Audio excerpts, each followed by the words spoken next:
and it's a dream of stuckness, and it's a beautiful, sort of, clearly a beautiful metaphor about what we all struggle with, right? I have a big dream that I've shared of my own personally, where I find an artist living in my own home in a walled-off space that I didn't know was there. And this is a dream I had 20 years ago, and I'm still working on. And last night, after reviewing Michael Adams' paper on this African-American patient, I started to experiment with active imagination to see if I could find a solution to that. So we'll talk a little bit about that.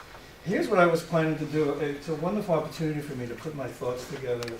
I've been, I think, really thinking about this for over 25, 30 years. I started graduate school in a very analytic doctorate program, and I felt that subversively I was reading people outside of analysis, only to realize now in New York for over 25 years that contemporary psychoanalysis is arriving where I was trying to figure out what was going on way back. It's more systemic, it's more relational, it's more community. So I'm going to give you guys a pitch for that. Contemporary psychoanalysis is really blowing. Freud is turning his grave multiple times. He's spinning around and he's really struggling because he will not recognize contemporary psychoanalysis. I fantasize about writing a movie where Freud comes here today, in the 21st century, and really struggles to figure out what is going on with my psychoanalysis. So I hope I can give you some ideas. It'll be interesting. So here's sort of the arc. I started out thinking, God, I have so many scattered ideas, but it sort of came together. I want to talk a little bit about Freud's legacy. There's a book called Vienna's Free Clinics, I think. Let me get the actual title. It's called Freud's Free Clinics. Psychoanalysis and Social Justice, 1918 to 1938. It came out about 6 years ago. Interesting book. This review that I have here, I can share with you, suggests that the book has a lot of errors. For the most part, it's given us a history, a sort of one of these, sort of unwritten stories about psychoanalysis' commitment to social justice. But I want to talk a little bit about Freud's mixed legacy. It's troubling. And with that, I'll talk a little bit about some of the early psychoanalytic contributions that were really clearly commitments to social justice. And then I want to move into some contemporary thinking that's begun to influence me. As my name is Stuart Twemwell, I'll talk about terms of community psychoanalysis. A fellow named Altman, who's been writing about inner city work with using psychoanalysis. He's written several articles in the book. And also I want to give you guys a little primer on basic, I want to call it basic psychoanalytic science about groups and how we think about human behavior in groups. And then I'll give you my own little soapbox on the notion of applied psychoanalysis, which I hate. There's a journal called the International Journal of Applied Psychoanalysis. I was actually invited to do an article for it. And I just hate the idea of applied psychoanalysis, and I'll tell you why. And I'll talk a little bit about social dreaming, as I see it as part of tool chest when you think about community psychoanalytic interventions. And then I want to talk a little bit about race and psychoanalysis, and then some principles. Okay, and I'll have time for conversation. So let me start. Freud gives us a really mixed legacy. This is a guy who blew the lid off Victorian sexuality, and he was quite progressive in his sexuality. He even wrote some letters to politicians around homosexuality and supporting homosexuality. But then let me tell you a little bit more about his politics. It's very disturbing. For the most part, he was very reactionary, conservative. He had a huge argument with Adler because Adler was committed to the socialistic view, Marxian view of social justice. Adler was extremely progressive. I'm sorry, can you speak a little? I'm sorry? Can you speak a little louder? I'll try. Okay. Okay. Adler supported equality of women, for example. He was a pioneer in battling racial discrimination. In fact, Kenneth Clark, who wrote in support of the Brown Board of Education decision. Kenneth Clark was the first black president of the American Psychological Association, for folks who don't know. Brilliant psychologist. He cited Adler in his writing to the court. So Adler was really well known as someone who really was a pioneer in that kind of stuff. Freud didn't like him. Freud accused Reich and Fenichaux, two of his really brilliant followers, of being Bolshevistic aggressors. In 1934, Freud defended the fascists against socialists and backed the old line authoritarian regime in Vienna. Some of his patients actually quit working with him because of his political views. Complicated guy, as I know you know. Here's some stuff on Freud and race. Franz Alexander was one of Freud's circle and came to the States. He studied in Chicago, and some of you may know him for his work on, what do you call his work? It'll come back to me. But he was a really prominent ally. He also worked on psychosomatic stuff. So he comes to America, Freud and he correspond, and Freud says to him, why are you moving to America? This is a country that's going to be overrun by Negroes, by Negro majority. These were his racial views. A lot of his writing is sprinkled with savages and primitives. I mean, he saw himself, and he wrote a letter to Einstein as a very sort of evolved human being. That he and Einstein were above the rabble kind of thing. So that was sort of his attitude.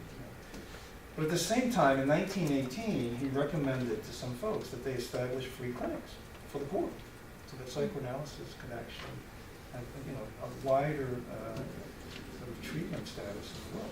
He was also interested in education about that. And as a result, it turned out the first clinic was established in Berlin, the Psychological Institute in Berlin. Eventually, it went to Vienna, London, Budapest, and eventually there were 10 cities that had clinics in 7 countries. So it's an extraordinary way to see that these early analysts were really committed to social justice. They didn't see analysis as just for the rich. They did get their money from the rich, not the rich. There was always some commerce between the rich and the poor. Let me give you a little bit of history of applied psychoanalysis. Anna Freud, followed her father's footsteps. Many we know she was analyzed by her dad. And Eric Erikson was a close associate of Anna Freud. They did extraordinary things. They began to train teachers in psychoanalytic. They established early nurseries in London. They were involved in the legal system as advocates. And they were the ones that came up with the notions of making decisions. Courts should make decisions in the best interest of the child. This is right out of Anna Freud's Bowlby, of course, was one of the early pioneers in working with delinquent kids, orphans, and gangs. His early attachment notions came out of that work because he began to realize that these kids, no matter how abandoned they had been, still felt connected to their conscious experience. He realized there's an attachment system at work. It's an insecure, disorganized one, he later realized. But certainly there's this indelible stamp of the parental object in these children. Wilhelm Reich, who was famous for his organ box, most of you might probably know about his organ box. He got in trouble with the federal government. But in his early work, he was a pioneer in teaching adolescents about sexuality. So in the free clinics that they established, teens would come in, they would get educated about sex, which is really tough to do in those days. And then more contemporary applications are, at Yale, there's an Infinite Mother project that was started some years ago. Arietta Slade, I know, is a part of that now.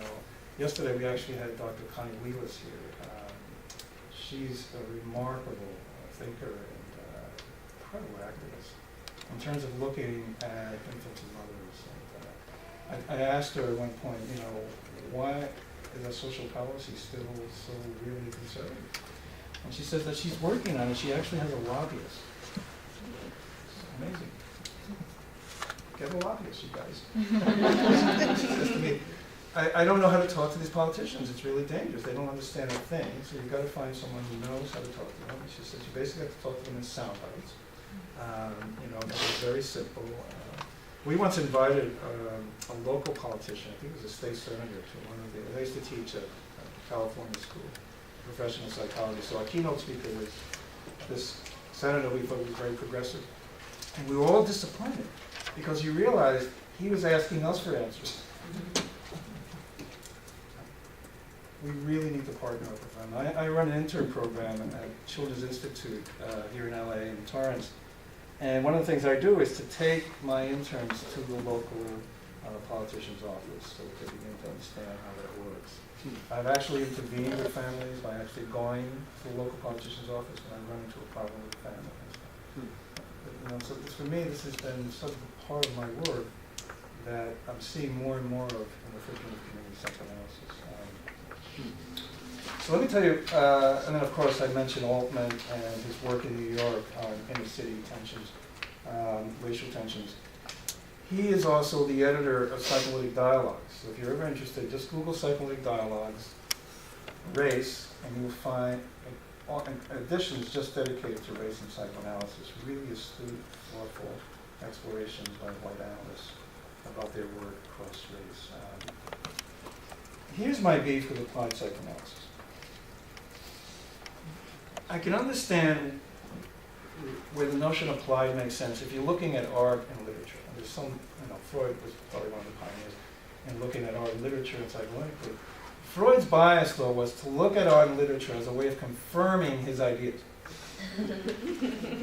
He wasn't interested in a dialogue with the author and the author's unconscious.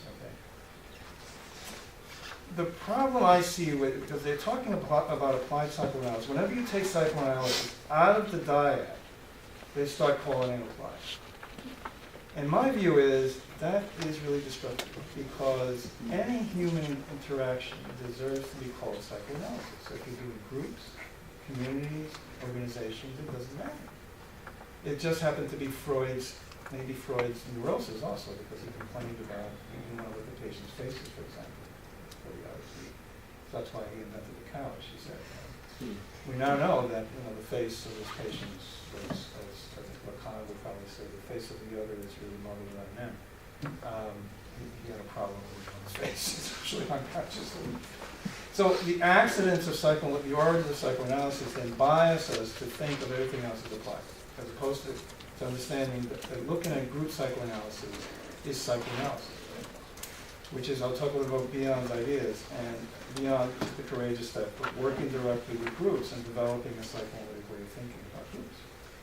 So that's my pitch to you guys, to realize that psychoanalysis is larger than what we inherited. And even Freud himself alluded to that. He just didn't have the kind of character to apply it. And even today, there are some very interesting, and I'm doing some work myself looking at film, comparing film to dreams and looking at art. I'm beginning to think about integrating some of my social dreaming work, visual thinking strategies. I'm going to talk to Matt about that because we're planning a presentation in November in Portland. So what am I getting at? That even art and literature can be a dialogue as opposed to what Freud was trying to do, to sort of use it to just substantiate his theories rather than a real dialogue with the art and with the literature as a way to really understand what the author's unconscious is actually saying in a dialogue. And some interesting work that's going on now. So if you look at any Hollywood film, what is the film telling us and how are we dialoguing through our projections and interjections about our current cultural complexes? You take a film like Hunger Games. It's unbelievable. Is it a clear reading of our unconscious? Is it only a dialogue between portions of our society and the rest of us? Why are we flocking to this film? These are important questions that we have to think about. What is this film about? Hunger Games? Yeah. Can anybody give me a summary of what Hunger Games? Yep. Yes. Hunger Games is a story, it's kind of a dystopian future where there are 12 districts and every year they offer up a boy and girl between the ages of 12 and 18 to battle to the death, and only one is allowed to survive.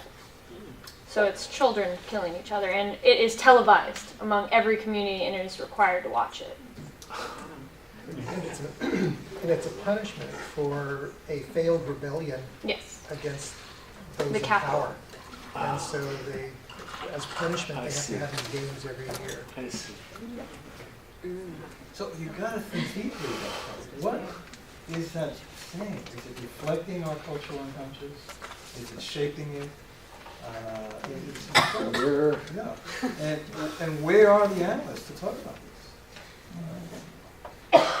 Why isn't there a critique about this? It's extraordinary. At the same time, I think most of you know there's a film called Bully. They'll talk about school bullying as part of community psychoanalysis. Hunger Games, Bully.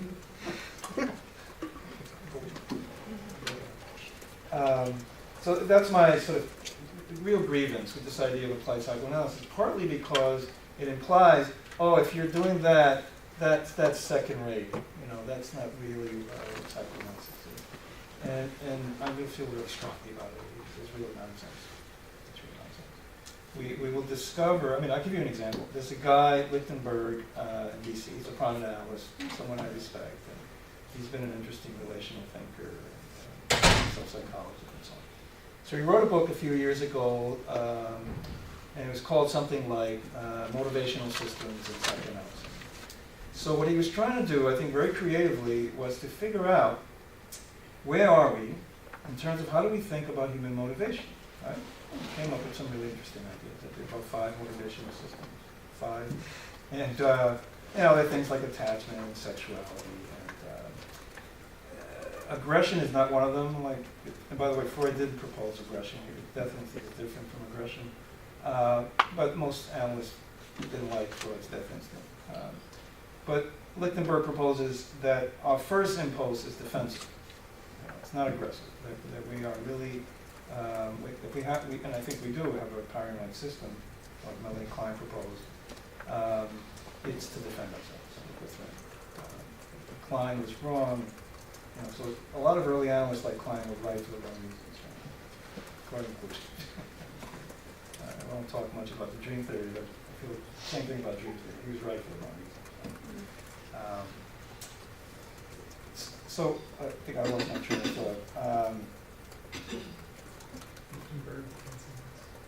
thought. In terms of threat, the 5 motivational systems. Here's where it blew me away. So he puts this work out, Lichtenberg, and about 20 years later he revises it.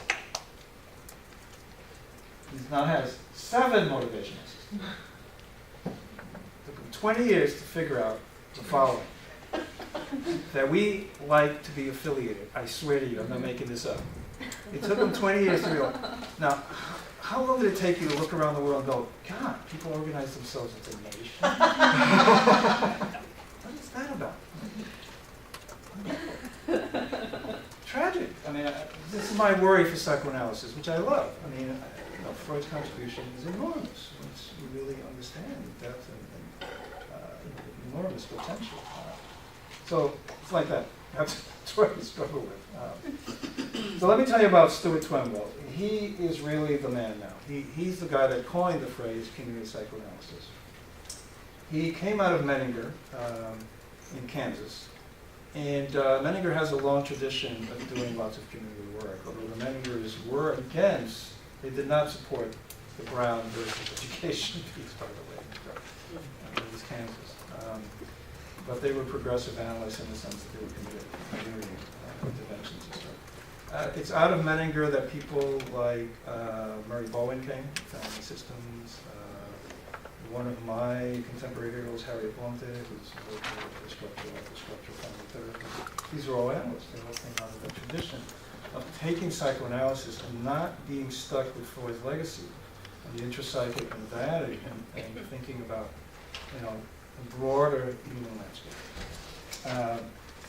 Twemlow has written several books. I brought one here. One is called, it's edited, he's a co-editor, it's called Analysts in the Trenches, Street Schools and War Zones. And you'll see there's a bunch of articles in here of analysts who are really busy doing their analytic work in the world. He's written a book on the future of prejudice, the applications of psychoanalytic understanding towards its prevention. And then he wrote a third book called Why School Anti-Bullying Programs Don't Work.